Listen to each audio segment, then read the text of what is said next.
Good evening and नमस्ते। I hope आप सभी अच्छे होंगे, अपने लाइफ में अच्छे कर रहे हैं, लाइफ में साथ साथ पढ़ाई भी कर रहे हैं।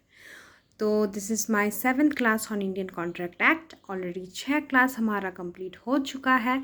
आई होप मैं जितना दूर पढ़ाई हूँ सबको समझ में आ रहा है। अगर किसी को भी कहीं किसी सेक्शन में अगर प्रॉब्लम है तो please let me know in the comment box. Class शुरू करने से पहले it's my request to you all, please go and watch my video, like share and subscribe my video also. तो आज के क्लास में हम लोग पढ़ेंगे what are the principles of a valid offer. एक ऑफ़र को वैलिड होने के लिए क्या क्या प्रिंसिपल्स होना आवश्यक है, उसके बारे में आज हम क्लास में पढ़ेंगे। और कल के क्लास में हमने क्लासिफिकेशन ऑफ ऑफ़र तक पूरा एलाबोरेटली कंप्लीट कर चुका था। ठीक है, आई होप मैं समझा पाई हूँ कि एक ऑफ़र को किस किस तरीके से डिवाइड किया जाता है, किन किन पैरामीटर में।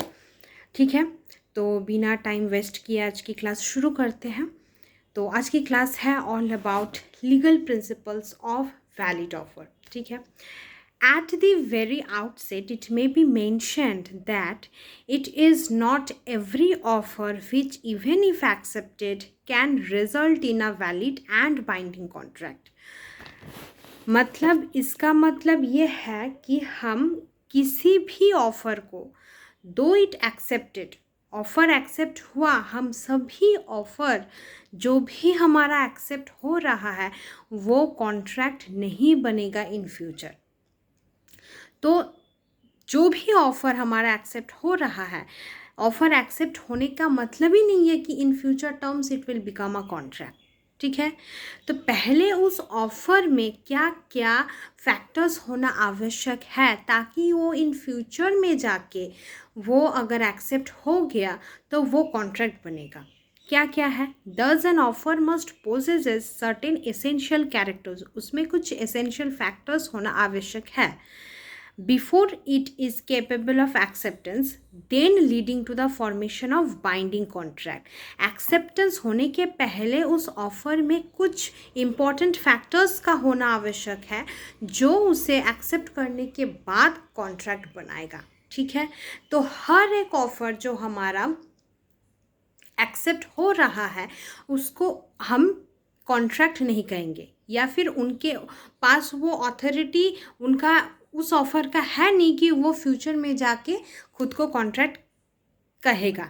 तो कॉन्ट्रैक्ट बनाने के लिए एक्सेप्टेंस के भी पहले एक ऑफ़र में कुछ इम्पॉर्टेंट फैक्टर्स का होना आवश्यक है। क्या क्या है? पहला लीगल प्रिंसिपल हम कह सकते हैं कि इट्स लीगल प्रिंसिपल क्योंकि कॉन्ट्रैक्ट लीगली बाइंड है। एक एग्रीमेंट के ऊपर जब एनफोर्सेबल बाय लॉ होता है एग्रीमेंट, तभी हम उसको कॉन्ट्रैक्ट कहते हैं। तो एनफोर्सेबल बाय लॉ का मतलब ही है कि उसको लॉ के सामने अहमियत में आना है। तो हम ऑफ़र का जितना सारा वैलिड प्रिंसिपल्स पढ़ेंगे उसको लीगल प्रिंसिपल्स भी कह सकते हैं। ठीक है, तो पहला लीगल प्रिंसिपल्स हमारा क्या है? Offer must be capable of creating legal relationship. अब ऐसा सेम लीगल प्रिंसिपल हमने पढ़ा था कॉन्ट्रैक्ट के बनने के समय। What are the essentials factors an agreement possess to be a contract पढ़ा था हमने कि जो इंटेंशन है दोनों पार्टी का वो सोशल या फिर मेयर सोशल ऑब्लिगेशन क्रिएट करने का नहीं, is to create a legal relationship between the parties. Socially हम लोग किसी भी कॉन्ट्रैक्ट पे नहीं आते, लीगली होना पड़ेगा इंटेंशन हमारा, तभी वो जाके एनफोर्सेबल बाय लॉ होगा at the last stage and it will become a contract. ठीक है, तो पहला हमारा प्रिंसिपल आया offer must be capable of creating legal relationship. And जो कोई भी वीडियो को देख रहा है, आई थिंक उसको एक नोट बनाना चाहिए कि ये प्रिंसिपल्स क्या क्या है। तो 10 प्रिंसिपल 10 लाइन में या फिर 10 पॉइंट में लिखने के बाद जब हम उसके ऊपर अपना आंसर फॉर्म करेंगे तो वो इजी होगा, क्योंकि एक साथ ये 10 पॉइंट 9 पॉइंट याद रखना मुमकिन नहीं है। और ये 10 पॉइंट या फिर 9 पॉइंट या फिर 8 पॉइंट, जितना सारा पॉइंट है इसेंशियल फैक्टर्स में से सबको मेंशन करना पड़ेगा, नहीं तो हमारा वो पूरा आंसर कंप्लीट नहीं होगा। ठीक है, तो पहला legal principal, offer must be capable of creating legal relationship. An offer must be of such a nature that it should be made with a view and the intention to create a legal relationship. ऐसा दिमाग में ही होना चाहिए दोनों party का कि हमारा पहले से ही इंटेंशन होगा is to create a legal relationship. If it's not so intended when made, it is not an offer in the contemplation of law. अगर ये शुरू से ही किसी के दिमाग में पार्टीज़ के दिमाग में अगर ऐसा कुछ भी इंटेंशन नहीं है कि हम दोनों के साथ ही लीगल रिलेशनशिप क्रिएट करना चाहते हैं या फिर एक दूसरे के साथ लीगल रिलेशनशिप क्रिएट करना चाहते हैं, तो लॉ के सामने ये एक ऑफ़र नहीं माना जाएगा. ठीक है. For instance, an offer vis-a-vis promise को या फिर ऑफर को in the case of social engagement is without an intention to create a legal relationship. तो ऑफर हम लोग बहुत सारे मैटर्स के ऊपर करते हैं कि आज हम तुम्हारे साथ घूमने जाएंगे, आज हम तुम्हारे साथ चाय पियेंगे शाम को, आज हम सभी दोस्त फॉर एग्जांपल मिलके क्रिकेट का मैच देखेंगे, आईपीएल चल रहा है ना, क्रिकेट का मैच देखेंगे तुम्हारे घर पे. तो ये सारा जैसा एग्जाम्पल से हम बता रहे हैं, ये सभी ऑफर है या फिर प्रॉमिस है, लेकिन इन सभी ऑफर या फिर प्रॉमिस का इंटेंशन नहीं है is to create a legal relationship, is just a social relationships. जो ऑब्लिगेशंस मतलब प्रोड्यूस भी करेगा तो वो सोशल ऑब्लिगेशंस ही प्रोड्यूस करेगा, ना कि लीगल ऑब्लिगेशंस. ठीक है, तो हर कोई ऑफर या फिर प्रॉमिस को हम लोग लीगल रिलेशनशिप या फिर इंटेंशन क्रिएट करने के दरवाजे पर नहीं पहुंचा सकते. सभी ऑफ़र हमारा फ्यूचर में जाके कॉन्ट्रैक्ट नहीं बनेगा. सिर्फ वही ऑफ़र बनेगा जिसमें हमारा intention is to create a legal relationship होगा. सिर्फ वही ऑफ़र बनेगा हमारा कॉन्ट्रैक्ट आफ्टर द एक्सेप्टेंस. ठीक है, एक एग्जाम्पल फिर से देती हूँ.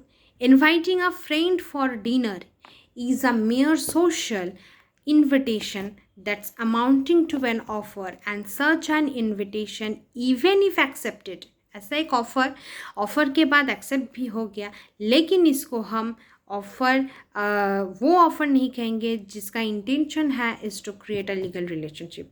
दोस्तों के साथ खाने में जाना या फिर घूमने जाना वो हमारा इंटेंशन नहीं बताता है is to create a legal relationship between the two friends. Is just a mere social obligations को अराइज करता है, ना कि लीगल रिलेशनशिप को अराइज करता है. ठीक है, तो सभी ऑफ़र एक्सेप्टेंस होने के बाद भी हमारा कॉन्ट्रैक्ट नहीं बनता. तो अब तक हम लोगों में ये क्लियर हो गया कि कौन से ऑफ़र जब एक्सेप्ट हो जाएगा हमारा वो कॉन्ट्रैक्ट कहलाएगा. वैसा ऑफ़र जो इंटेंशन पहले से ही इंटेंशन में है is to create a legal relationship. ठीक है, अच्छा. The parties may at times expressly stipulate in their inter se agreement that such an agreement is not to be deemed as formal or legal agreement. Such a clause in the agreement takes away from it a formal character of contract and is therefore legally unenforceable. इसका एक case law हमने पढ़ा था, Rose and Frank versus Crompton Brothers Limited. ऐसा भी agreement होता है जो जिस एग्रीमेंट में पहले से ही ये एक ऐसा क्लॉज मेंशन किया गया रहता है एग्रीमेंट पे कि ये जो हम एग्रीमेंट दोनों में बना रहे हैं इसमें कोई भी लीगल रिलेशनशिप क्रिएट करने का इरादा नहीं है. Not an intention to create a legal relationship between both the parties at any time. एक ऐसा एग्रीमेंट में अगर दोनों ने ही अपना कंसेंट दे दिया, सहमत दे दिया, तो उसको हम कॉन्ट्रैक्ट नहीं कहेंगे. जैसे Rose and Frank versus Crompton Brothers Limited के केस में हमने पढ़ा था कि एग्रीमेंट में भी हम ऐसा एक क्लॉज मेंशन कर सकते हैं जिसमें हम अपने इंटेंशन को दर्शाते हैं।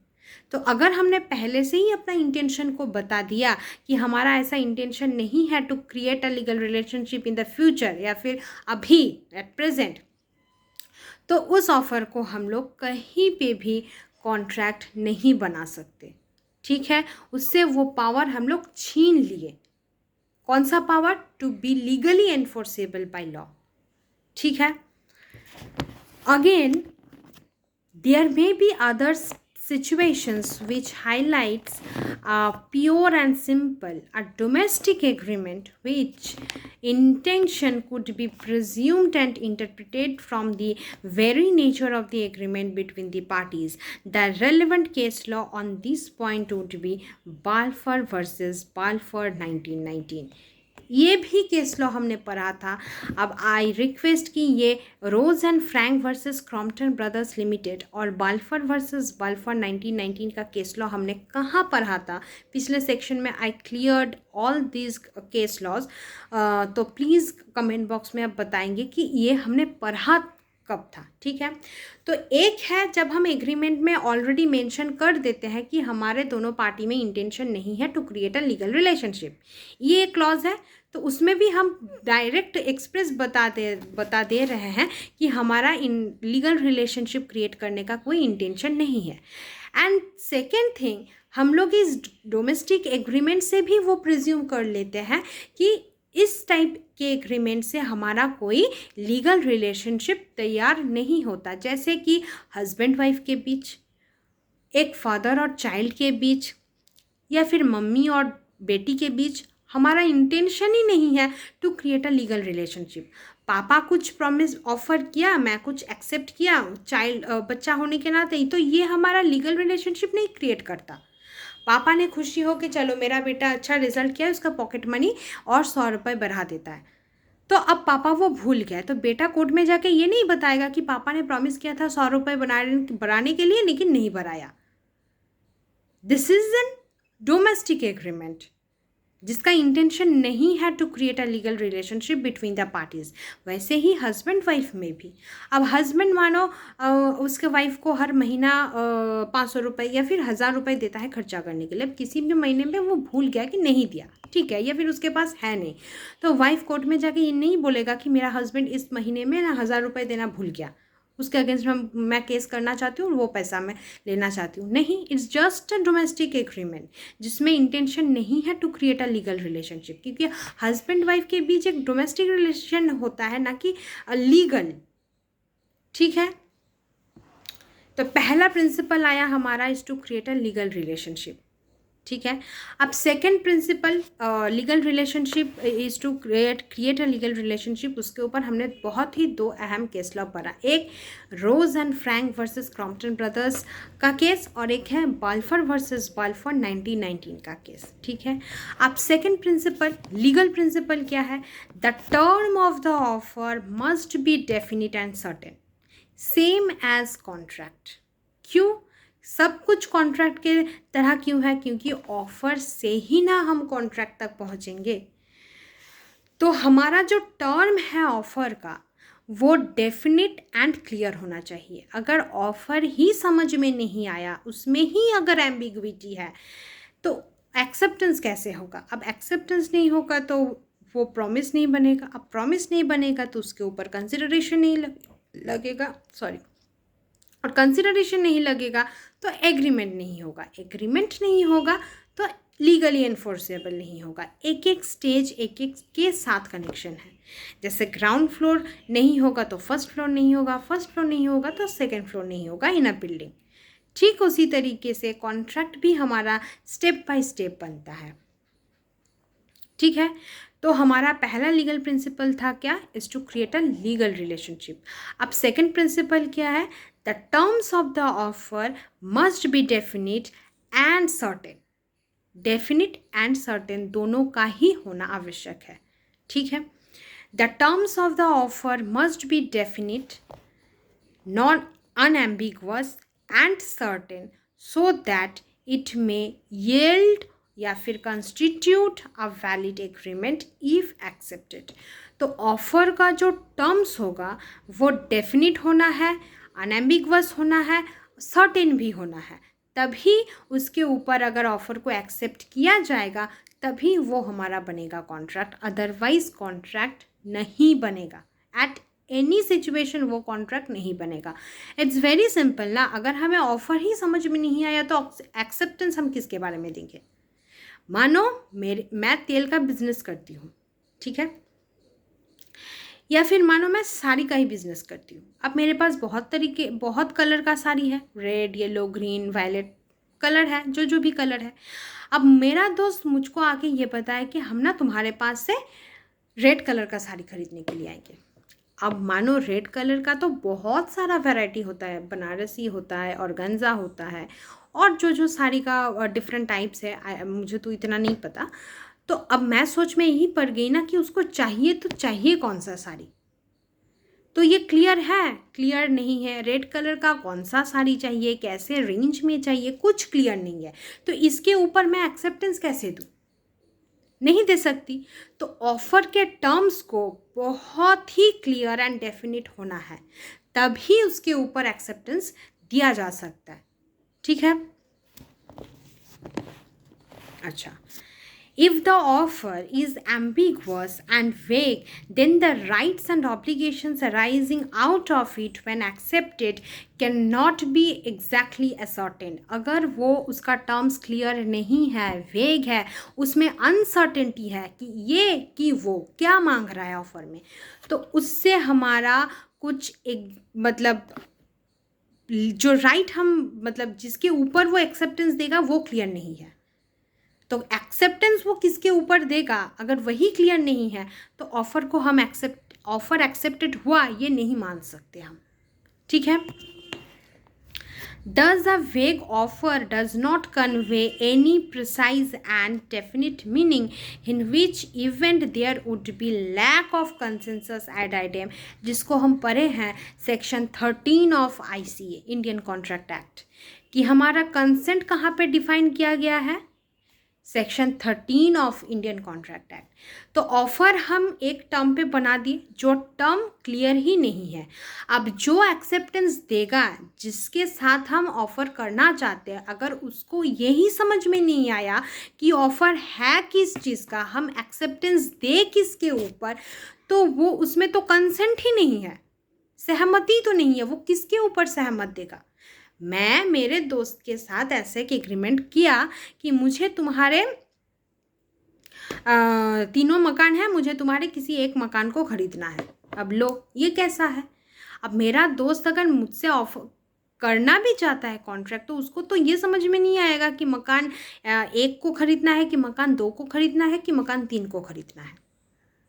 समझ में नहीं आएगा कौन से मकान को मुझे चाहिए, ये तो उसको नहीं पता। एक्सेप्टेंस वो देगा तो किस हिसाब से देगा? नहीं दे सकता है। इस ऑफ़र को वो एक्सेप्ट भी नहीं कर सकता।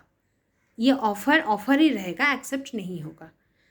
ठीक है, क्योंकि इसमें कंसेंट नहीं है। मेरे दोस्त का तो इसमें कंसेंट है नहीं। वो किसके ऊपर वो अपना कंसेंट देगा कि हाँ ठीक है, तुमको ये वाला मकान चाहिए, ठीक है, हम तुमको बेचेंगे, ऐसा वो नहीं बता सकता, क्योंकि उसके पास क्लियर नहीं है ना कि उसके 3 मकानों में से मुझे कौन सा मकान खरीदना है।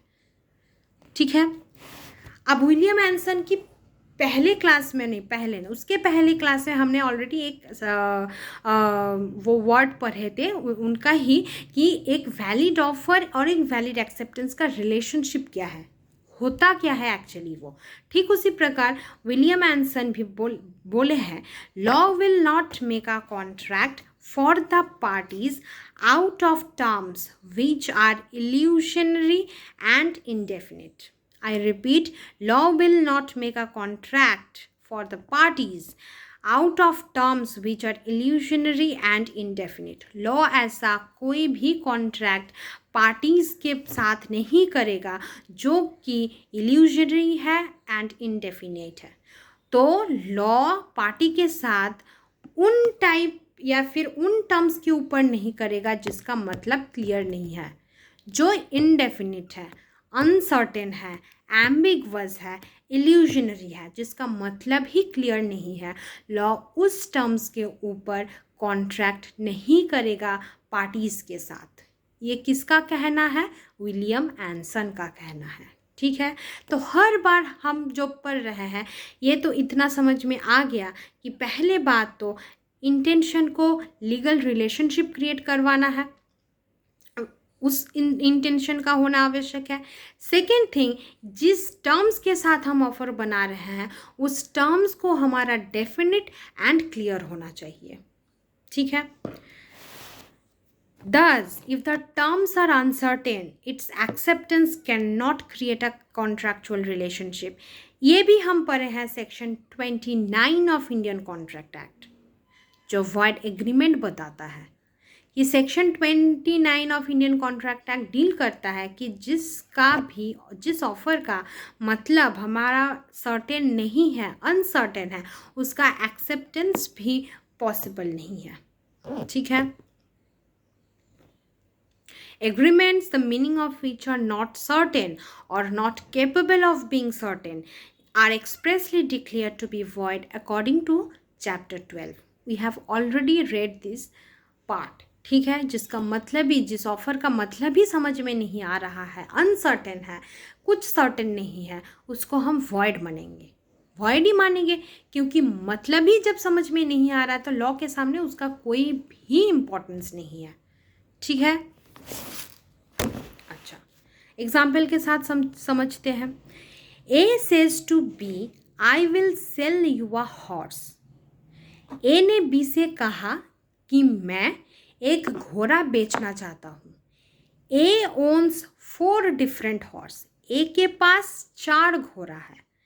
Hence the offer is not definite and is not capable of valid acceptance. अब ए ने बी को कहा कि मैं घोड़ा बेचना चाहता हूँ, लेकिन ए के पास है 4 घोड़ा। अब बी को समझ में कैसे आएगा कि वो चारों में से कौन से घोड़े को बेचना चाहता है? वाइट को, ब्लैक को, ब्राउन को, या फिर और मिक्स जो कलर है उसको? अब समझ में आ रहा है बी को, तो वो बी एक्सेप्टेंस देगा तो किस हिसाब से देगा? नहीं दे सकता। तो this is not capable of a acceptance नहीं किया जा सकता इस ऑफर का। ठीक है, example B, A says to B, I will give some money if you stay with me. मैं तुमको कुछ पैसा दूंगा अगर तुम मेरे साथ रहोगे। This is not an offer, offer नहीं है ये। क्यों? क्योंकि it can not be validly accepted because both the quantum of money to be paid as well as the duration of stay are uncertain. कितना देर तक तुमको मेरे साथ रहना है या फिर कितना अमाउंट हमको मिलेगा, दोनों ही क्लियर नहीं है। मानो घर में बुढ़ा अकेला है तो बेटे ने एक नर्स को बता के गया कि घर में मेरे पापा बीमार है तो तुमको देखना है, क्योंकि 2 दिन के लिए मैं नहीं रहूँगा। ठीक है, तो ऐसा बोल के नर्स को ठीक करके वो अपने काम से बाहर चला गया। अब ये तो पता है कि 2 दिन के लिए वो गया है, उसके लिए उसको हर पर नाइट उसको 1000 रुपये मिलेगा, 2000 रुपये मिलेगा 2 दिन के लिए। तो नर्स ने बोला ठीक है हम रह लेंगे। लेकिन ऐसा अगर कॉन्ट्रैक्ट किया कि तुम मेरे पापा के साथ रहो, मुझे बाहर जाना है कुछ दिन के लिए और तुम्हें कुछ पैसा मिलेगा, तो नर्स किस हिसाब से रहेगा? 2 दिन के लिए, 1 दिन के लिए या फिर 3 दिन के लिए, और पैसा मिलेगा भी तो पैसा भी किस अमाउंट का मिलेगा? कुछ भी क्लियर नहीं है। तो जहाँ आप ऑफ़र खुद ही नहीं क्लियर कर सकता कि किस मुद्दे के ऊपर वो ऑफ़र बना रहा है, एक्सेप्टेंस नहीं पॉसिबल है उस टाइप के ऑफ़र को कि जिसमें टर्म्स ही क्लियर नहीं है। ठीक है, अच्छा, तो 2 प्रिंसिपल्स हमारा कंप्लीट हो गया। पहला लीगल प्रिंसिपल क्या है? Is to intention to create legal relationship, and second the terms of the offer must be clear and definite. अब थर्ड लीगल प्रिंसिपल क्या बता रहा है? ऑफर मस्ट बी कम्युनिकेटेड, मतलब ऑफर को कम्युनिकेट करना है, बताना है। अगर हम मन ही मन एक ऑफ़र कर लिया कि चलो बी का वो गाड़ी है, नील कलर का, ब्लू कलर का गाड़ी है, वो हम खरीदना चाहते हैं 1 लाख रुपए में, तो अगर हम ये मन ही मन रख लिए तो बी को पता चलेगा? अगर बी को पता ही नहीं चलेगा तो बी एक्सेप्टेंस कैसे देगा? तो ऑफर मस्ट बी कम्युनिकेटेड, जिससे हम एक्सेप्टेंस मांग रहे हैं उस तक ऑफर को पहुंचाना बहुत ही आवश्यक है। ठीक है। A proposal is effective only when it is duly communicated to the offeree. Offeree को हमें ये कम्युनिकेट करना है कि मेरा ये इच्छा है, अब तुम्हारा सहमति मेरे ऑफर के ऊपर बोलो कि तुम्हारा क्या राय है। ठीक है। It is important to mention in this context that a person cannot accept the offer so long as he is unaware of its existence. जिसको पता ही नहीं है कि ऐसा एक ऑफर किसी ने बनाया है, उसके ऊपर कैसे वो एक्सेप्टेंस देगा? Not possible. अगर मुझे स्कूल ने एक मानो एक पेंटर के साथ, स्कूल ने एक पेंटर के साथ कॉन्ट्रैक्ट किया कि आप आओगे और हमारे क्लासरूम को अच्छी तरीके से पेंट कर दोगे। ये बात पेंटर तक पहुंचाया स्कूल अथॉरिटी ने, तो पेंटर बोला ठीक है, उसके बदले में मुझे ये पैसे मिलेगा तो हम आएंगे, अपना काम करेंगे। लेकिन स्कूल अथॉरिटी ने ये बात एक पेंटर को बताया ही नहीं, स्कूल अथॉरिटी खुद में वो रख दिया और वो एक्सपेक्ट कर रहा है कि मैं पेंटर आएगा और हमारे क्लासरूम, जितना सारा क्लासरूम है उसको अच्छी तरीके से पेंट कर लेगा। पॉसिबल है कि मानो मुझे दुकान में जाके एक चॉकलेट खरीदना है, अब मैं दुकान में गई लेकिन कुछ भी नहीं बताया, ऐसे खड़ी रही, तो दुकानदार को समझ में आएगा कि मुझे चाहिए क्या है या फिर मैं उसके साथ क्या कॉन्ट्रैक्ट करना चाहती हूँ, कि क्या ऑफ़र रखना चाहती हूँ? तो दुकानदार एक्सेप्टेंस भी कैसे देगा? नहीं दे सकता है। तो ऑफर के पास ऑफर का होना, ऑफर का नॉलेज होना बहुत ही इम्पॉर्टेंट है।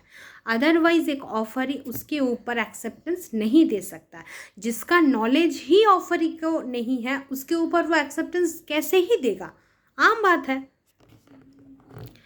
Thus, communication of the offer is an essential ingredient, और we can say condition precedent, पहले इसको पूरा करना है, condition precedent which must be satisfied before a binding contract may take place and be enforced. Contract बनने से पहले और एनफोर्स्ड होने के पहले जो इम्पोर्टेंट फैक्टर है वो ऑफरी के पास ऑफर का नॉलेज होना या फिर कम्युनिकेशन होना बहुत आवश्यक है। अदरवाइज ऑफरी एक्सेप्टेंस नहीं दे सकता है। अच्छा, एन ऑफर, हाँ, before a binding can be enforced. An offer, be it specific or general, is capable of being accepted only after the same has the knowledge of the offering. जैसे हम Carlisle के case में पिछले वाले दिन में पढ़े थे, कार्लाइल ने एडवर्टाइजमेंट देखा, एडवर्टाइजमेंट देख के एज पर द डायरेक्शन जैसे जैसे दवाई खाना है खाया, लेकिन खाने के बाद उसका इन्फ्लुएंजा हो गया और वो कोर्ट में जाके बताया कि मैंने तो कंपनी के डायरेक्शन पे ही काम किया था और मुझे इन्फ्लुएंजा हो गया, अब मुझे वो रिवॉर्ड चाहिए। तो जो एक्सेप्ट कर रहा है उसके पास ऑफर का नॉलेज होना बहुत ही आवश्यक है, चाहे वो ऑफर जनरली क्यों ना हो, स्पेसिफिक ही क्यों ना हो, इससे कुछ मतलब नहीं पड़ता। ऑफर कुछ भी तरीके का हो, जनरल या फिर स्पेसिफिक, लेकिन जिससे ऑफर हो रहा है ऑफरी के पास उस ऑफर का नॉलेज होना बहुत आवश्यक है। अदरवाइज ऑफरी एक्सेप्टेंस नहीं दे सकता है। ठीक है। अच्छा, an offer therefore to be complete must be duly communicated, signifying that it must have been or brought to the knowledge of the person for whom it is intended। मतलब जिसके लिए ये ऑफ़र बनाया गया है उसके पास इस ऑफ़र का नॉलेज में होना बहुत ही आवश्यक है। अदरवाइज ऑफ़र कभी भी एक्सेप्ट नहीं हो सकता। मानो ए ने बी के साथ ऑफ़र करना चाहता है तो ए को अपने ऑफ़र को बी तक पहुंचाना है, बी के नॉलेज तक पहुंचाना है।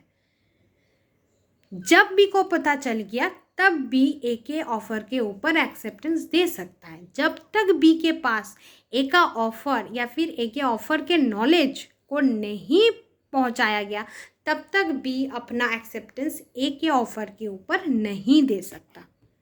ठीक है। According to Section 4 of Indian Contract Act, communication of proposal is complete when it comes to the knowledge of the person to whom it is made. Already ये मेंशन किया गया है सेक्शन 4 में कि एक एक्सेप्टेंस कम्युनिकेशन ऑफ प्रपोजल हम तभी complete मानेंगे when it comes to the knowledge of the person to whom it is made. तो एक कम्युनिकेशन ऑफ प्रपोजल का कम्युनिकेशन तभी कंप्लीट होगा जब वो प्रपोजल जिससे बनाया गया है, जिसके लिए बनाया गया है, उसके पास उसका नॉलेज हो, तभी वो कम्युनिकेशन हमारा कंप्लीट होगा. If an offer is not even been communicated, but if somebody has acted according to the terms of that offer, he cannot be deemed to have accepted the offer and thereby does not become the acceptor of the offer. In other words, an acceptance of an offer in ignorance of the offer is a nullity and does not create any reciprocal right or obligation. मतलब for example, इसको हम पहले example के साथ समझेंगे. A offers a reward to anyone who returns his lost document and B finding the lost dog and be finding the dog, bring it to A without having heard of the offer. B was not entitled to claim the reward. क्या है? A ने reward advertisement किया, offer किया, बोला कि जो भी मेरे कुत्ते को जो गुम हो गया उस कुत्ते को ढूंढ देगा उसको एक रिवॉर्ड मिलेगा. तो बी को इस ऑफ़र के बारे में कुछ नहीं पता कि ऐसा एक रिवॉर्ड देगा ए ने, ऐसा वो उसने ऑफ़र किया है. बी को कुछ नहीं पता. बी को पता है कि ये कुत्ता ए का है. बी देखा कि रास्ते पे वो घूम रहा था वो कुत्ता. बी ने उसको कुत्ते को लिया और ए के पास रख दिया, लेकिन बी उसका एक्सेप्टर नहीं हुआ क्योंकि बी के पास जो ये कुत्ता गुम हो गया है, ए ने एडवर्टाइज़ किया है, ऑफ़र किया है कि अगर जो कोई ढूंढ देगा उस बच्चे को तो उसको रिवॉर्ड मिलेगा. बी रिवॉर्ड क्लेम नहीं कर सकता क्योंकि बी को तो ए के ऑफ़र के बारे में कुछ भी नहीं पता.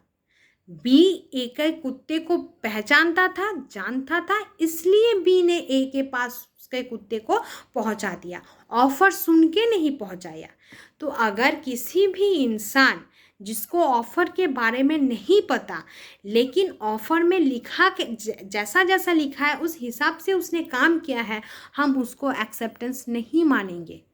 लॉ बोलता है कि अगर किसी ने विदाउट नॉलेज एक्सेप्ट किया है ऑफ़र को तो वो टोटल नलिटी है. टोटल नलिटी माने मतलब itself it is a big zero in the eyes of law. ना उसको हम ऑफ़र मानेंगे ना हम उसको एक्सेप्टेंस मानेंगे, कुछ भी नहीं है वो.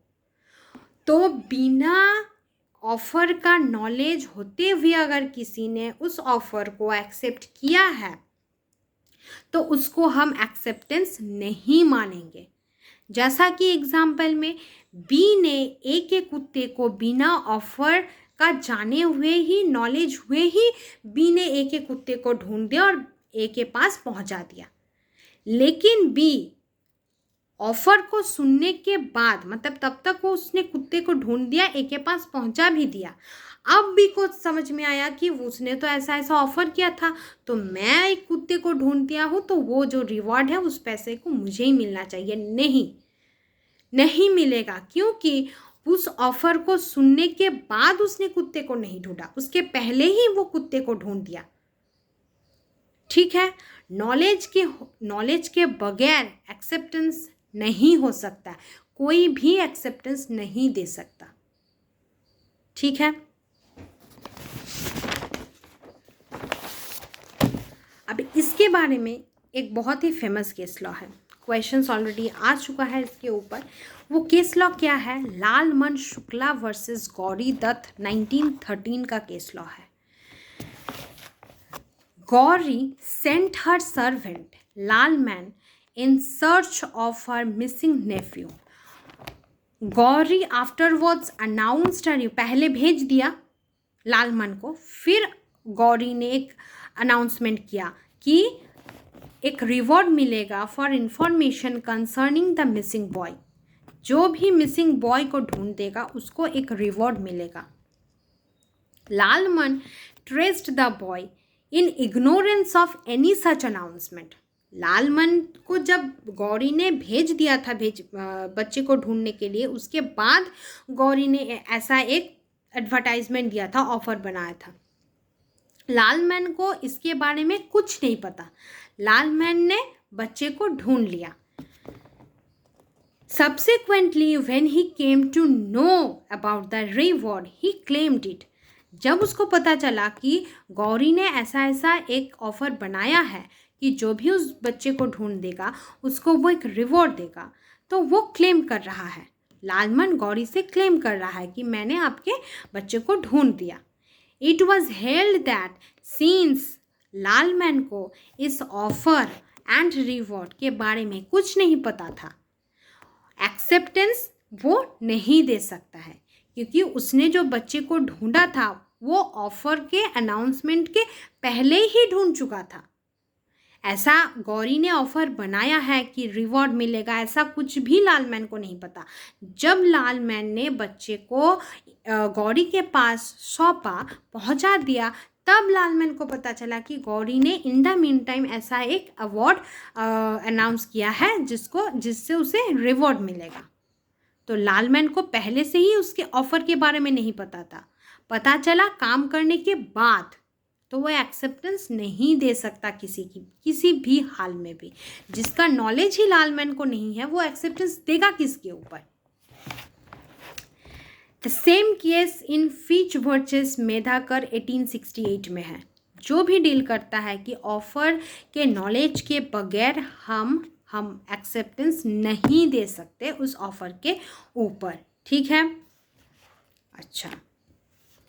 Again there is a case law Harbhajan Lal versus Harcharan Lal, AIR 1925 PC का केस सेम चीज़ डील करता है। In this case a young boy had run away from his father's house. पापा के घर से एक बच्चे भाग गया। The father had offered a reward of ₹55 to anyone who finds the boy. 55 rupees मिलेगा जो कोई भी उस बच्चे को ढूंढ देगा, and brings him home. The plaintiff, who was aware of the offer of reward, found the boy on a railway platform and informed the father. The plaintiff claimed the reward. The father contended that since the plaintiff had not brought the boy, he is not entitled to the reward. अब इसमें एक थोड़ा सा twist है। क्या? Harbhajan Lal versus Harcharan Lal AIR 1925 PC के case में क्या हुआ? बच्चे पापा के घर से भाग गया, तो पापा ने एक ऑफर अनाउंस किया कि जो भी उस बच्चे को ढूंढ देगा और उसको घर वापस लेके आएगा उसको 55 रुपीज़ मिलेगा। तो इसमें एक जन इस ऑफर को सुनने के बाद बच्चे को देखा कि बच्चे रेलवे ट्रैक पे है, तो वो आदमी घर पे आके बच्चे के पापा को बताया जो ऑफ़र बनाया कि हाँ आपका बच्चा ना रेलवे ट्रैक पे है, हमने देखा है, तो अभी दो हमारा 55 रुपीज़, हम तो बता दिए आपका बच्चा है कहाँ। प्रॉब्लम क्या है? वो क्लेम नहीं कर सकता। क्यों? Although there is no strict compliance of the conditions of the reward, कि the plaintiff was, however, aware of the reward and there has been substantial performance. The plaintiff was held entitled to succeed as the judgment also being based on the principle of justice, equity and good conscience. If a person has knowledge of the offer, he is acting in accordance with the terms thereof in which cause it amounts to the acceptance of the same. It is immaterial whether the person performing the condition required by the offer is doing it with some motive or other than intention of getting the reward. इस case को फिर से William versus कारवार्डाइन 1833 के case में फिर से define किया गया है. क्या है? The plaintiff claimed the reward. The father contended that since the plaintiff had not brought the boy, he is not entitled to the reward. इसमें बच्चे को वो घर लाया नहीं, सिर्फ पापा को बताया कि आपके बच्चे रेलवे ट्रैक पे है, घर नहीं लाया. तो पापा बोले तुमको पैसा नहीं मिलेगा. हमने मेरे ऑफर में बोला था कि जो भी मेरे बच्चे को ढूंढ देगा और घर वापस लेके आएगा सिर्फ उसी को पैसा मिलेगा. तुम तो मेरे बच्चे को घर नहीं लेके आए, ऐसा कैसा है? तो उसने बोला आप अपने ऑफर में बोले थे कि जो बच्चे को ढूंढ देगा और घर पे ला देगा उसको हम पैसा देंगे. तो आप जैसा जैसा बोलेंगे अपने ऑफर पे वैसा वैसा होने का कोई मतलब नहीं है. एक्सेप्टेंस तब भी हो सकता है जब मेरे पास आपके पूरे ऑफर का नॉलेज हो. आपके पूरे ऑफर का नॉलेज मेरे पास है. मैंने आपके बच्चे को रेलवे ट्रैक में देखा है, घर आके मैं आपको वो बता दिया. अब आप अपने बच्चे को रेलवे ट्रैक से लेके अपने घर पे लाओ और मुझे जो पैसा मिलना था आप वो पैसा ला दो.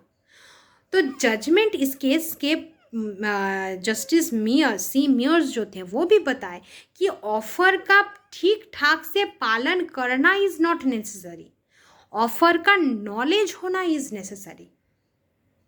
अब ऑफर का नॉलेज जैसे होना नेसेसरी, ऑफर को उस तरीके से पालन करना हमारा नेसेसरी नहीं है. जैसे Carlill versus Carbolic Smoke Ball Company के केस में कार्लाइल ने ठीक जैसा जैसा लिखा हुआ था ठीक उस तरीके से उसने दवाई खाया, लेकिन खाने के बाद उसको जुकाम हो गया. तो ऑब्जर्वेशंस में हमें क्या पता चला कि ये जैसा उसके ऑफर में लिखा हुआ था एक्सेप्टेंस कोई भी कर सकता है. एक्सेप्टेंस के लिए एक फॉर्मल कम्युनिकेशन का होना कोई आवश्यकता नहीं है कि मैंने एक ऐसा अवार्ड देखा, फिर मैंने दवाई खाया, फिर ये हुआ, लेकिन मुझे ज़ुकाम हो गया. नहीं, उसने अकॉर्डिंग टू द टर्म्स कम किया, हो गया एक्सेप्टेंस. ठीक उसी प्रकार एक रिवॉर्ड मिलेगा किसी को, ये जैसा नॉलेज उस पर्सन को है वो उसके ऊपर एक्सेप्टेंस दे सकता है. ऐसा नहीं कि ऑफर में जैसा जैसा लिखा है उसको वैसा करना है. नहीं, पापा के बच्चे खो गया था, बच्चे के लिए उसने बोला था कि जो भी बच्चे को ढूंढ देगा उसको 55 रुपीज़ मिलेगा. अब ये पूरे जो ऑफ़र है ये उस आदमी को पता था कि एक 55 रुपये का रिवॉर्ड हमें मिलेगा अगर हम उसके पापा को बता दें कि वो बच्चा है कहाँ. ऐसा नहीं कि वो बिना ऑफ़र को जाने हुए उस बच्चे का खबर उस पापा को दिया. जैसे लालमन शुक्ला वर्सेस गौरी दत्त के केस में लालमन को भेजा था ढूंढने के लिए बच्चे को, और भेजने के बाद गौरी ने अपना एक ऐसा ऑफ़र एडवर्टाइज़ किया कि जो भी ढूंढ देगा उसको एक रिवॉर्ड मिलेगा.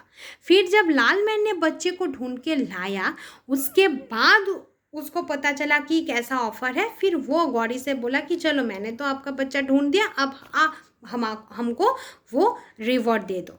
तो इस केस में उसको रिवॉर्ड क्यों नहीं मिलेगा? क्योंकि लालमैन का नॉलेज ही नहीं था इस ऑफ़र के बारे में. लेकिन हरभजन लाल वर्सेस हरचरण लाल के केस में थोड़ा सा अलग है. जो आदमी बच्चे को ढूंढ दिया है उस आदमी को इस ऑफ़र के बारे में पता है, हैज़ द नॉलेज, तो वो एक्सेप्टेंस दे सकता है. इट इज़ नॉट नेसेसरी कि जो एक्सेप्टेंस दे रहा है उसको अकॉर्डिंग टू द टर्म्स काम करना है. नहीं, सिर्फ नॉलेज होना is the important factor, not कि काम करना according to the terms of the offer. This is not necessary, सिर्फ नॉलेज इज़ द नेसेसरी. तो I hope Lalman Shukla versus Gauri Dutt का केस और हरभजन लाल वर्सेस हरचरण लाल के केस में क्या डिफरेंस है समझा पाई, और इसमें जो मेन फोकस है वो भी मैं समझा पाई।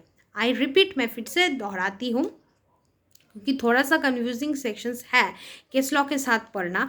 और ये क्वेश्चन आया भी कि ये जो एक्सेप्टेंस ऑफ़र को कम्युनिकेट होना है टू द ऑफरी, इसको एलाबोरेटली डिस्कस करो। तो इसमें हम लोगों को ये केस लॉ लिखना है। Each case law, Lalman Shukla versus Gauri Dutt का केस सेम चीज़ बताता है। फिज वर्सेस स्मेदाकर का केस 1868, फिर Harbhajan Lal versus Harcharan Lal AIR 1925, PC का केस, प्रिवी काउंसिल का केस लिखना है, तभी हमारा आंसर कंप्लीट होगा। क्योंकि अब लालमैन शुक्ला वर्सेस गौरी दत्त के केस से पहले हमें ये समझना है कि ऑफर का नॉलेज ऑफरी के पास होना आवश्यक है। ऑफरी को क्या ऑफर है उसका नॉलेज होना ज़रूरी है, तभी वो एक्सेप्टेंस दे सकता है। अब लालमैन शुक्ला वर्सेस गौरी दत्त के केस में गौरी ने लालमैन को भेजा था एक मिसिंग बॉय को ढूंढने के लिए। लालमैन ने चला गया मिसिंग बॉय को ढूंढने के लिए। फिर उसके बाद गौरी ने अनाउंस किया कि जो भी वो उसको ढूंढ देगा उस बच्चे को, उसके लिए एक रिवॉर्ड है मेरे पास। लालमैन ने गया, बाहर जाके लालमैन ने उस मिसिंग बॉय को ढूंढ दिया। ढूंढने के बाद जब वो गौरी के पास उस बच्चे को लेके आया, तब लालमैन को पता चला कि मेरे चले जाने के बाद ऐसा ऐसा ऑफर गौरी ने अनाउंस किया। तब लालमैन ने बोला कि चलो, हमने तो आपके बच्चे को ढूंढ दिया है, अब आप हमको वो रिवॉर्ड दे दो। तो इस केस लॉ से हमें ये पता चला कि ऑफ़र के एक्सेप्टेंस तभी मुमकिन है जब उस ऑफ़र का नॉलेज उस ऑफरी के पास है। जब ऑफरी के पास नॉलेज ही नहीं है तो वो कुछ भी कभी भी एक्सेप्टेंस नहीं दे सकता। ठीक है। अब Harbhajan Lal versus Harcharan Lal AIR 1925 privy council के केस से हमें क्या ऑब्जर्वेशन मिला कि वो पापा के घर से बच्चा भाग गया।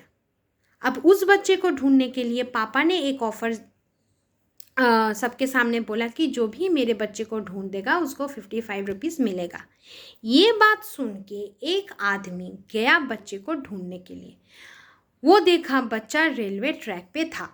वो सीधा आया, फिर पापा को बोला कि आपका बच्चा रेलवे ट्रैक पे है, अब दो आप हमें 55 रुपीज़। तो पापा क्या बोले? पापा बोले कि तुम तो मेरे बच्चे को घर नहीं लेके आए। मैं तो मेरे ऑफर में बोला था कि जो भी मेरे बच्चे को ढूंढ देगा और घर पे लेके आएगा रिवॉर्ड मिलेगा, तो तुम तो मेरे बच्चे को घर पे नहीं लेके आए, तो मैं तुम्हें कैसे रिवॉर्ड दूँ?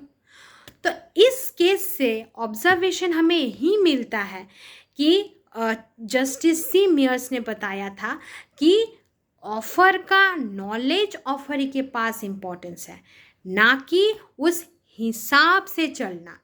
ऑफरी के पास ऑफ़र का नॉलेज है तो वो कभी भी एक्सेप्टेंस दे सकता है।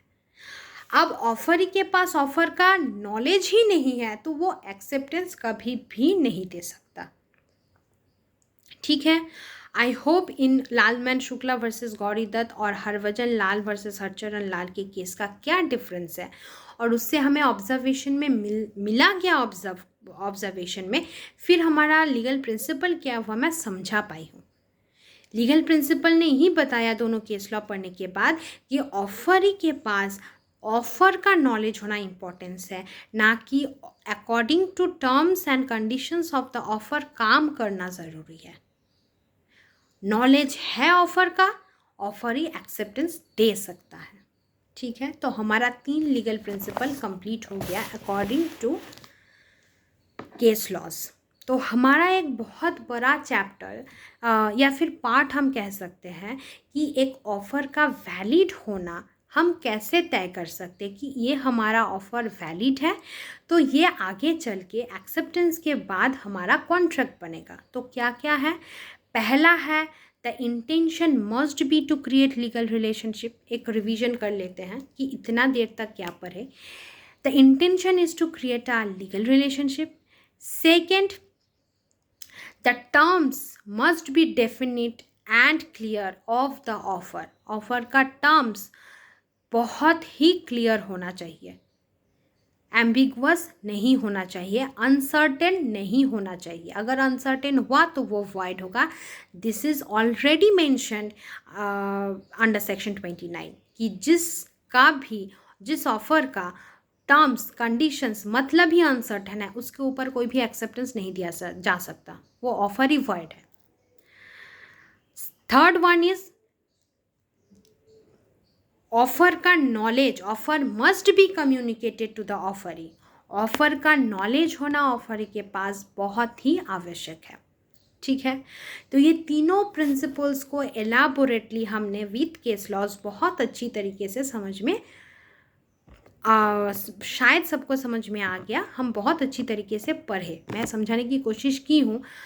अगर फिर भी किसी को समझ में नहीं आया तो प्लीज़ लेट मी नो, फिर से समझाने की मैं कोशिश करूँगी इन माय नेक्स्ट क्लास, ठीक है।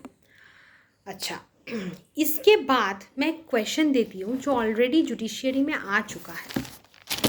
उस क्वेश्चन के आंसर को जो भी मेरे वीडियो को देखेगा प्लीज़ ट्राई टू आंसर, क्योंकि this type of question will come in your judiciary.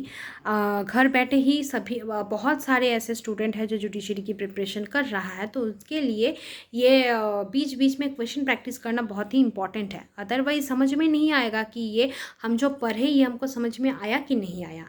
तो इस क्वेश्चन का आंसर हर कोई जो भी वीडियो देखेगा प्लीज़ कमेंट बॉक्स में देने की कोशिश करेंगे, तो फॉर योर बेटरमेंट, आप लोगों के भले के लिए ही प्लीज़। तो मैं क्वेश्चन को बोल रही हूँ, तो जिसको लिखना है वो क्वेश्चन लिख ले, नहीं तो अगर सुन के समझ में आ रहा है तो आंसर कमेंट बॉक्स में दे देंगे, ठीक है। A invites B to see a picture with him. A ने बी को इनवाइट किया एक मूवी देखने के लिए। B accept the offer, B accept किया। A purchases a ticket for B, B के लिए ए ने टिकट खरीदा। एंड वेट, अब वो वेट कर रहा है बी के लिए सिनेमा हॉल पे। B does not turn up, B आया ही नहीं। अब बोलो, क्या ए केस कर सकता है बी के खिलाफ?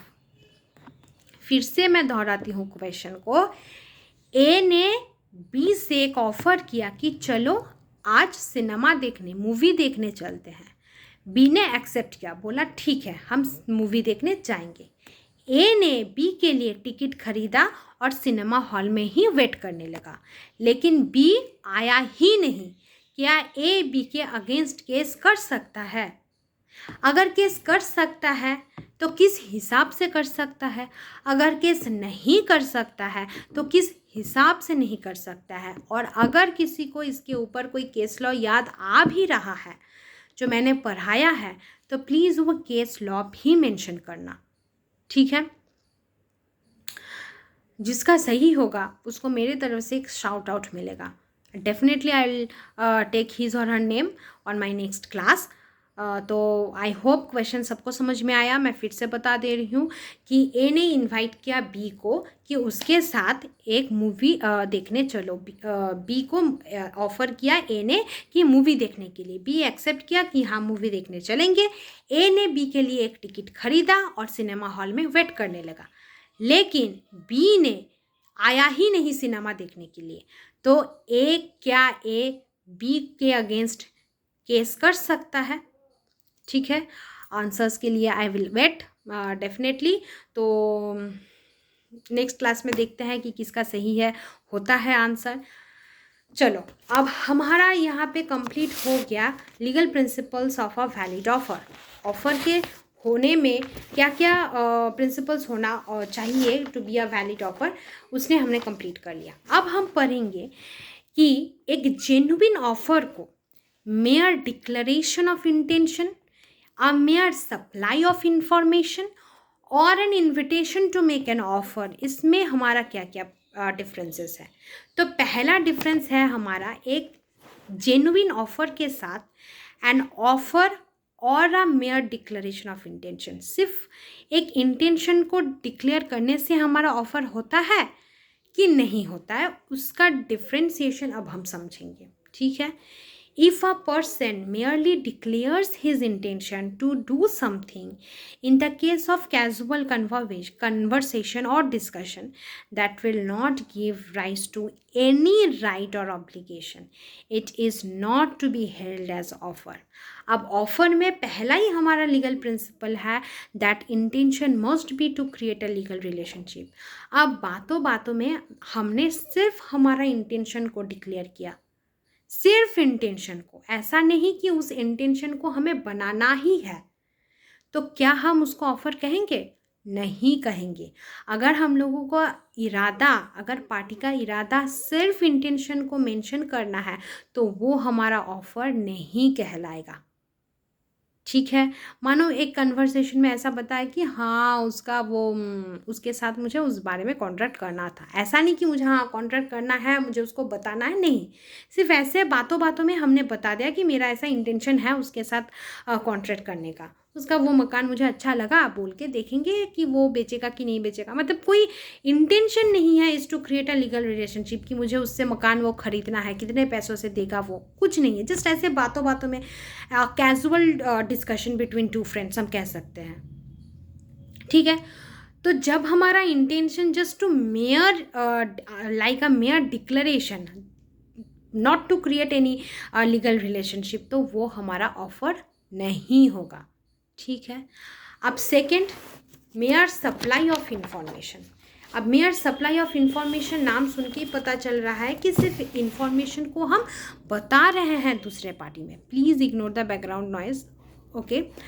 तो जब हमारा इंटेंशन ही है कि सिर्फ इंफॉर्मेशन को ही हम दूसरे पार्टी को बोलेंगे, ऐसा नहीं कि to create a legal relationship with the other party, तब भी वो हमारा ऑफर नहीं बनेगा. एग्जाम्पल के साथ समझेंगे. Again, where a party without expressing his final willingness, final इच्छा को बिना बताए हुए सिर्फ कुछ इन्फॉर्मेशन को बोल रहा है दूसरे पार्टी को, उसमें भी इंटेंशन क्या लीगल रिलेशनशिप क्रिएट करने का है? नहीं है. वो सिर्फ इन्फॉर्मेशन दे रहा है, अपने इच्छे को नहीं बता रहा है. अच्छा, when a party without expressing his final willingness to enter into a contractual relationship makes a statement with a view to supply some information, that also not be treated as making an offer, which if accepted will evolve into a valid and binding contract. मतलब एक party का final इच्छा ही नहीं है उसके साथ कुछ contract में एंटर होने के लिए, सिर्फ अपना इंफॉर्मेशन वो दे रहा है. इन दैट केस हम ये नहीं बताएंगे कि just a supply of information वो हमारा इंटेंशन हो गया is to create a legal relationship. मुझको पता है कि मुझे उसके साथ कॉन्ट्रैक्ट नहीं करवाना है, तो वो सिर्फ ऐसे ठीक है बता दिया, उसको एक इन्फॉर्मेशन चाहिए था तो मैं सिर्फ उसको एक इन्फॉर्मेशन बता दिया. इसका मतलब ये नहीं कि मुझे उसके साथ कॉन्ट्रैक्ट बनाना है. तो सिर्फ supply of a information does not amount to create a legal relationship between the two parties. ठीक है. एग्जाम्पल के साथ समझते हैं. हार्वी केस लॉ के साथ समझेंगे. पहले हार्वी वर्सेस फैसी 1893 का केस लॉ, जिसको हम बम्पर हॉलपेन केस से भी पहचानते हैं. तो बम्पर हॉलपेन केस का नाम हार्वी वर्सेस फैसी 1893 है. अब इस केस में क्या हुआ वो पहले जानेंगे. Defendant were the owners of a plot of land known as Bumper Hall Pen. तो जो डिफेंडेंट है इस केस का, वो ओनर है एक प्लॉट ऑफ लैंड का जिसका नाम बम्पर हॉलपेन है. The plaintiffs being interested in purchasing the same center. अब प्लेंटिफ वो लेना चाहता है डिफेंडेंट से वो प्लॉट खरीदना चाहता है. तो प्लेंटिफ ने एक टेलीग्राम किया डिफेंडेंट को, will you sell us Bumper Hall Pen. तुम क्या हमको बेचोगे वो Bumper Hall Pen. Telegraph lowest cash price, ये हमारा पहला टेलीग्राम था जो प्लेंटिफ ने भेजा डिफेंडेंट को कि क्या तुम हमको बम्पर हॉल पेन बेचोगे. अगर बेचोगे तो उसका जो लोएस्ट प्राइस है वो तुम हमें टेलीग्राफ करो. तो प्लेंटिफ ने डिफेंडेंट को इस क्वेश्चन के साथ टेलीग्राम को भेज दिया कि तुम क्या उसको लैंड को बेचोगे, तो उसका लोएस्ट दाम क्या है। अब उसके बदले में डिफेंडेंट ने रिप्लाई क्या दिया। Defendant replied also by a telegram, lowest price for bumper hall pen is $900। ये सेकंड टेलीग्राम किया डिफेंडेंट के पास से प्लेंटिफ को। तो प्लेंटिफ ने पहला टेलीग्राम भेजा कि क्या तुम बम्पर हॉल पेन को बेचना चाहते हो, तो उसका लोएस्ट दाम बता के भेजो। तो डिफेंडेंट जो था, जो ओनर था बम्पर हॉल पेन का, उसने टेलीग्राम किया और बोला कि लोएस्ट प्राइस है इस प्लॉट का $900। ठीक है। Plaintiffs immediately sent another telegram to the defendant saying we agree to buy Bumper Hall Pen for $, asked by you. ये तीसरा टेलीग्राम था। तो बम्पर हॉल पेन का जो ओनर था, जब उसने $900 हमारा लोएस्ट प्राइस है वो जो बता के भेजा प्लेंटिफ को बाय टेलीग्राम, तो प्लेंटिफ वो टेलीग्राम रिसीव करने के बाद फिर से टेलीग्राम भेजा कि ठीक है, हम बम्पर हॉल पेन को $900 से ख़रीदना चाहते, $900 हम आपको देंगे और आपसे वो बम्पर हॉल पेन ख़रीदना चाहते। Defendant, however, refused to sell the plot of the land at that price। लेकिन डिफेंडेंट ने मना कर दिया कि हम उस पैसे में आपको ये प्लॉट ऑफ लैंड नहीं देंगे, बेचेंगे नहीं। The plaintiffs contended that the telegram from the defendant quoting the lowest price was an offer and the same had been accepted by them. Therefore, the contract was complete. The defendant, on the other hand, contracted that quoting the price was not an offer which could be accepted. The Judicial Committee of the Privy Council held that the exchange of the above stated telegrams had not resulted into a contract. It was observed that the first telegram asked two questions। दो question पूछा था पहला Telegram ने। One regarding the willingness to sell that plot of land and another for the lowest price. In reply, only the lowest price was quoted and not about the willingness. The third telegram from the plaintiff saying we agree to buy was only an offer and not accepting the offer. Since this offer of the plaintiff had not been accepted, there was no binding contract between the parties। अब इतना सारा English में पढ़ने के बाद I hope किसी किसी को समझ में आया होगा, किसी किसी को समझ में नहीं आया होगा। ठीक है, तो बता क्या रहा है case law Harvey versus Facey का Bumper Hall Pen case. Bumper Hall Pen एक प्लॉट ऑफ लैंड है जिसका ओनर है, तो उस ओनर के पास से जो प्लेंटिफ है वो खरीदना चाहता है उस प्लॉट को। तो प्लेंटिफ ने पहला टेलीग्राम किया डिफेंडेंट को, जो ओनर है बम्पर हॉल पेन का, कि आप क्या ये बम्पर हॉल पेन बेचना चाहते हो, तो उसका लोएस्ट प्राइस बोलो, ऐसा टेलीग्राम किया। फिर सेकंड टेलीग्राम ने जो ओनर है, डिफेंडेंट है बम्पर हॉल पेन का, उसने टेलीग्राम किया कि इसका लोएस्ट प्राइस $900 है। थर्ड टेलीग्राम फिर से आया प्लेंटिफ से कि ठीक है, हम आपसे आपका बम्पर हॉल पेन प्लॉट खरीदना चाहते हैं $900 में। उसके बाद डिफेंडेंट जो बम्पर हॉल पेन का ओनर है उसने साफ मना कर दिया कि मुझे ये बेचना नहीं है। तो इन तीनों टेलीग्राम में से हमें ये पता चला कि सिर्फ एक्सचेंज ऑफ इंफॉर्मेशन हो रहा था कि क्या आप बेचना चाहते हो, क्या उसका लोएस्ट दाम है वो आप हमको बोलो।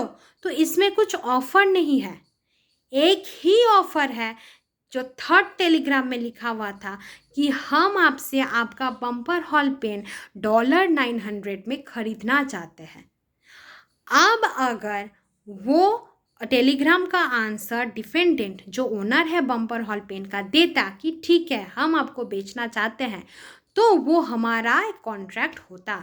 Otherwise is just a mayor supply of information.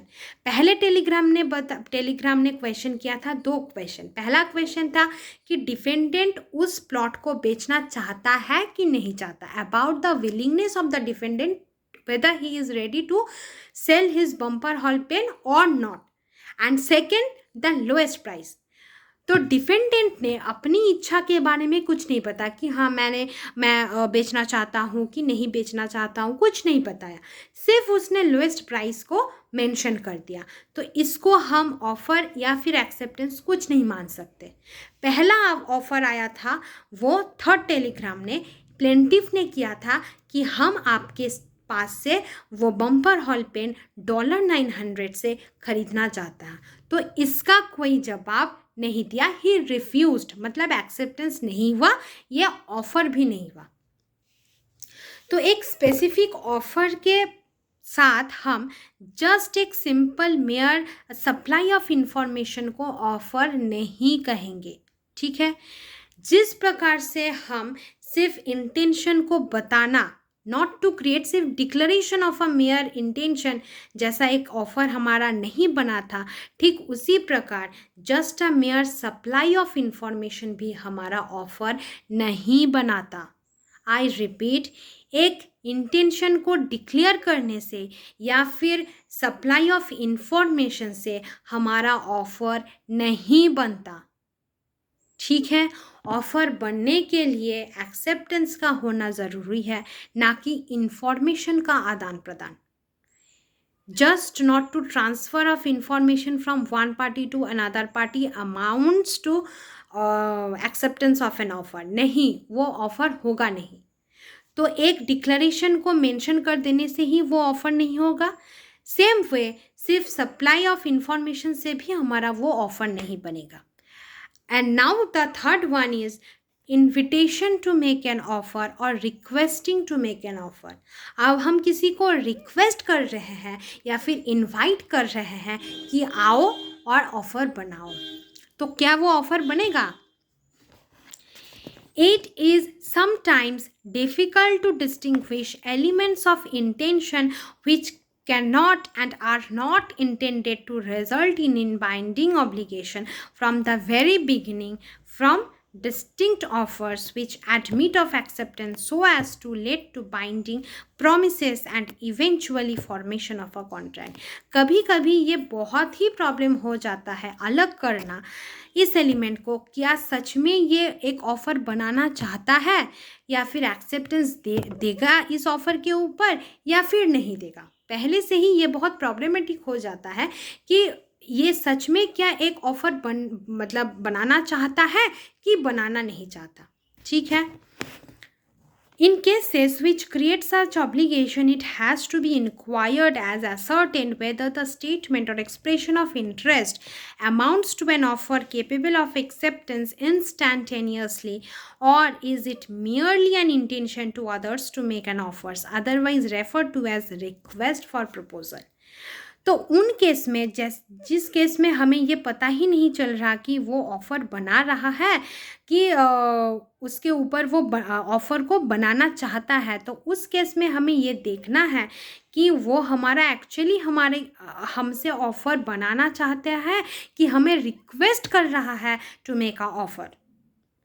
तो पहले से ही हमें ये देखना है कि पार्टी हमारे साथ डायरेक्ट ऑफ़र कर रहा है या फिर हमें ही रिक्वेस्ट कर रहा है कि हम ऑफ़र बनाएं उनके साथ। दोनों एलिमेंट को हमें अच्छी तरीके से डिस्टिंग्विश करना है। दोनों एलिमेंट क्या है कि पार्टी हमारे साथ पहले से ही ऑफ़र बनाना चाहता है या फिर हमें ही रिक्वेस्ट कर रहा है कि हम उसके साथ ऑफ़र बनाएं, क्या है वो। The proposal or an offer has to be distinguished from an invitation to make an offer, which is also regarded as invitation to treat। तो हमें ये अलग करना पड़ेगा कि ऑफ़र वो हमसे ऑफ़र बनाना चाहता है कि हम ही को रिक्वेस्ट कर रहा है कि हम उसके साथ ऑफ़र बनाएं। The latter contemplate that further negotiations will have to take place before a binding contract is created। Offer जब हम पहले से ही ऑफ़र बना रहे हैं तो हमारा इंटेंशन क्लियर है कि हम इसके साथ ऑफ़र बनाएंगे, अब एक्सेप्टेंस होगा and this will lead to contract. लेकिन इनविटेशन टू ऑफ़र का मतलब है हम सिर्फ एक रिक्वेस्ट कर रहे हैं कि आप हमारे साथ ऑफ़र बनाएं, तो उसमें फिर से नेगोशिएशंस, फ्यूचर नेगोशिएशंस अभी भी बाकी है, फिर से एक ऑफ़र बनेगा, उस ऑफ़र के ऊपर एक्सेप्टेंस होगा and the process will follows जैसा फॉलोज होता है।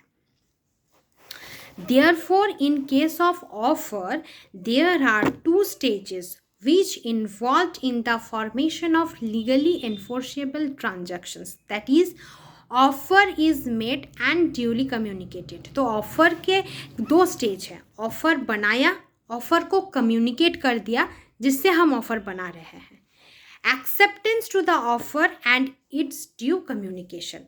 जैसे ऑफ़र बनाया, ऑफ़र कम्युनिकेट कर दिया, ठीक उसी प्रकार एक्सेप्टेंस भी हुआ और एक्सेप्टेंस का भी कम्युनिकेशन हो गया, तो दोनों स्टेज में ये कंप्लीट है।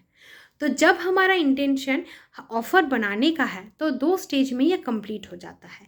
पहले ऑफ़र बनाया, फिर हमने उसको कम्युनिकेट कर दिया जिससे हमको वो ऑफ़र बनाना था, फिर वो एक्सेप्टेंस दे दिया और एक्सेप्टेंस का कम्युनिकेशन भी हमारा कंप्लीट हो गया।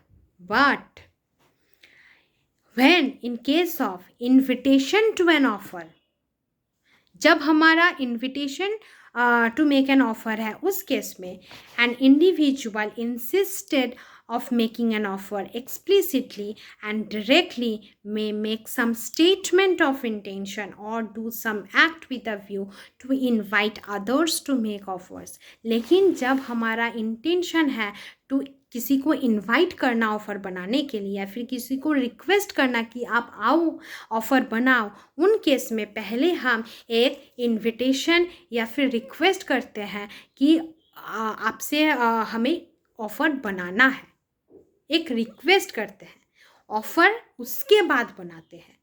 हमें तब तक नहीं पता कि वो हमारे साथ ऑफ़र करेंगे भी या नहीं करेंगे, ठीक है। Second, the other or others to whom the invitation is made will then make a offer। तो पहले हम किसी के साथ, एक पर्सन के साथ या फिर ग्रुप ऑफ पर्सन्स के साथ ये एक इनवाइट या फिर इनविटेशन उनको भेजे या फिर रिक्वेस्ट किया कि आप या फिर आप लोग ऑफ़र हमसे करें। सेकेंड थिंग क्या होगा, ऑफ़र आएगा जिससे हम इनविटेशन किए, जिसको हम इनवाइट किए उससे हमारा ऑफ़र आएगा। फिर which offer so made may be accepted by the person who had made the invitation। तो जो इनविटेशन बनाया फिर वो एक्सेप्टेंस देगा। तो इनविटेशन टू एन ऑफ़र में हमारा 3 स्टेज फॉलो होता है। पहले इनविटेशन होता है कि इनवाइट करते हैं हम कि हमारे साथ ऑफ़र बनाए, तो जिससे हम इनविटेशन किए वो ऑफ़र बनाता है और जो इनविटेशन को बनाया, इनविटेशन किया, वो एक्सेप्टेंस देता है। तो just in case of offer हमारा 2 स्टेज में कंप्लीट होता है। ऑफ़र में डायरेक्ट ऑफ़र होता है, कम्युनिकेशन होता है, फिर एक्सेप्टेंस होता है, एक्सेप्टेंस का कम्युनिकेशन होता है। लेकिन इनविटेशन में एक स्टेज और होता है। इनविटेशन में पहले हम इनवाइट करते हैं, फिर जिससे इनवाइट करते हैं वो हमारा ऑफ़र बनाता है और जो इनवाइट करता है वो देता है एक्सेप्टेंस। 3 स्टेज होता है, ठीक है। आई रिपीट, समझ में आया सबको? जैसे कि अब कहाँ कहाँ हम इनविटेशन करते हैं उसका तो एग्जाम्पल्स है, उसको तो समझना पड़ेगा। तो इनविटेशन के केस में पहले इनवाइट किया जाता है, फिर इनविटेशन को एक्सेप्ट किया जाता है। तो जो इनविटेशन को एक्सेप्ट करता है वो बनाता है ऑफ़र। फिर ऑफ़र जब हो गया तो जो इनविटेशन बनाया वो ऑफ़र का एक्सेप्टेंस देगा। पहले इनविटेशन होता है, फिर जिससे इनविटेशन होता है वो ऑफ़र बनाता है। तो जब ऑफ़र बना, जो इनविटेशन दिया वो करेगा एक्सेप्टेंस, ठीक है। अब इनविटेशन कहाँ पे होता है? Advertisement in newspaper and periodicals for sale of goods. Sale of goods में होता है। It was observed in a case law that such advertisement will generally be regarded as an invitation to negotiate and make an offer. मतलब मानो ऐसे बहुत सारे दुकान में देता है कि ये खरीदने से 50% सेल मिलेगा, तो इट्स जस्ट एन इन्विटेशन। अब हम दुकान में जाएंगे, दुकान में जाने के बाद अगर हमको अच्छा लगा तो हम वहाँ से एक कपड़ा उठाएंगे। कपड़ा उठाने का मतलब है कि हमने आपको ऑफ़र किया कि इस कपड़े को हम खरीदना चाहते हैं। अब उस दुकानदार अगर एक्सेप्ट करेगा तो वो बताएगा कि इसका दाम ये है, आप ये पे कर दें, तो हमारा कॉन्ट्रैक्ट हो जाएगा। तो ये जितना सारा एडवर्टाइजमेंट देखते हैं, मेनू कार्ड्स देखते हैं जिसमें हमारा प्राइस टैग देखते हैं कि जिसमें हमारा प्राइस लिखा हुआ है, कुछ भी दुकान में जब जाते हैं प्राइस टैग देखते हैं तो वो एक इन्विटेशन है कि इस कपड़े का दाम इतना है। अब वो आपके ऊपर है कि आप उसको ख़रीदना चाहते हैं कि नहीं चाहते। तो दुकान में जाके हम कपड़े का डिज़ाइन, कपड़े का दाम, कपड़े का सब कुछ देख के फिर डिसाइड करते कि नहीं ले लेना चाहिए। तो हमने क्या किया, उस कपड़े को लिए दुकानदार के पास जाते हैं कि मुझे ये ख़रीदना है। That time I am making an offer, कि मैं ऑफ़र को बना रही हूँ कि नहीं मुझे ये कपड़ा ख़रीदना है। अब वो कपड़ा जिस दुकानदार का है उस दुकानदार वो एक्सेप्ट करेगा, ठीक है आपको ये लेना है, इसका दाम ये है, आप इसको पे करें, फिर कॉन्ट्रैक्ट हमारा कंप्लीट हो जाएगा। आई होप समझ में आ रहा है। तो जब हम किसी भी चीज़ का दाम देख के, प्राइस टैग देख के, मेनू कार्ड देख के जो भी चीज़ों को पसंद करते हैं तो उसके पहले ये जो मेनू कार्ड है, प्राइस टैग है, ये सब हमारा इन्विटेशन टू ऑफ़र है, हमको इनवाइट कर रहा है। तो कुछ भी बाहर एक बड़ा सा मॉल के बाहर ऐसा ऑफ चल रहा है, इसके ऊपर इतना ऑफ है कि ये खरीदने से वो फ्री मिलेगा, this all are invitation to offer. वो देखने के बाद हम जाते हैं, देखते हैं, अगर हमको कुछ पसंद आता है तो वो लेके वे हम बिलिंग सेक्शन में जाते कि मुझे ये लेना है, क्या ले सकते हैं, इसका दाम ये है। तो फिर हम बिल पेमेंट जब करते हैं तब वो हमारा कंप्लीट होता है। तो पहला जो स्टेज है ये प्राइस टैग देख के, कैटलॉग्स देख के, फिर एडवर्टाइज देख के, ये सब कुछ है हमारा इन्विटेशन टू ऑफ़र, नॉट की ऑफ़र। इन्विटेशन टू ऑफ़र जिससे होता है, जिसको इनवाइट किया जाता है वो ऑफ़र बनाता है, फिर जो इनवाइट करता है एक्सेप्टेंस वो देता है। दिस आर द चेंजेस, ठीक है। I hope invitation to offer में क्या क्या चेंजेस है और क्या क्या डिफरेंसेस है to in from an offer, ये समझ में आया। इन डिस्प्ले ऑफ गुड्स, कुछ गुड्स डिस्प्ले किया गया है उसमें भी वो इन्विटेशन टू ऑफ़र है। तो एक डिस्प्ले ऑफ गुड्स मतलब एक दुकान में क्या क्या चीज़ें हैं वो एक इन्विटेशन है। हम उसको देख के दुकान में घुसते हैं कि अच्छा ये चीज़ है, इसका दाम ये है, तो हम दुकान में जाके देखते हैं। जब हमारा कुछ पसंद आया तो वो हमारा ऑफ़र बना कि हम ये ख़रीदना चाहते हैं। तो कुछ पसंद होने के पहले जो इन्विटेशन आया वो डिस्प्ले ऑफ गुड्स को देख के वो हमारा इन्विटेशन टू ऑफ़र रहा कि आप आओ हमारे दुकान में देखो, फिर अगर कुछ पसंद आया तो फिर वो आपके तरफ से ऑफ़र कि आप हमारे दुकान में आए और हमारे तरफ से वो एक्सेप्टेंस होगा कि हम वो चीज़ आपको बेचेंगे। तो किस किस चीज़ को देख के ऐसा लगेगा कि वो इन्विटेशन टू ऑफ़र है? Display of goods, advertisement, menu cards, फिर हमारा न्यूज़पेपर पे एडवर्टाइजमेंट, कैटलॉग्स, प्राइस लिस्ट, इन सभी चीज़ों को देख के हमको लगेगा कि ये इन्विटेशन टू ऑफ़र है, ठीक है। आई होप ये स्पेसिफिक ऑफ़र के साथ मतलब डिस्टिंक्शन कर सकते हैं हम एक मेयर सप्लाई ऑफ इंफॉर्मेशन का, एक मेयर डिक्लेरेशन ऑफ इंफॉर्मेशन का और एक इनविटेशन टू ऑफ़र का। ये इन तीनों में से क्या डिफरेंस है, आई होप समझ में आया। फिर से हम एक बार समरी सम अप कर लेते हैं कि इन तीनों में से डिफरेंस क्या है। एक ऑफ़र में डायरेक्ट ऑफ़र होता है, उसका कम्युनिकेशन होता है, एक्सेप्टेंस होता है और एक्सेप्टेंस का कम्युनिकेशन होता है। ये रहा ऑफ़र से एक्सेप्टेंस का पूरा एक चार्ट। ऑफ़र, उसका कम्युनिकेशन, एक्सेप्टेंस, एक्सेप्टेंस का कम्युनिकेशन। लेकिन सिर्फ जब हम अपने इंटेंशन को डिक्लेयर करते हैं, सिर्फ जब हमने इंटेंशन को बताते हैं, तब हमारा फाइनल विलिंगनेस नहीं है, फाइनल इच्छा नहीं है कि हम उसी के साथ ही कॉन्ट्रैक्ट को बनाते हैं या फिर ऑफर को बनाएंगे। And now the second thing is, जब हम सिर्फ इंफॉर्मेशन को, please ignore the background news,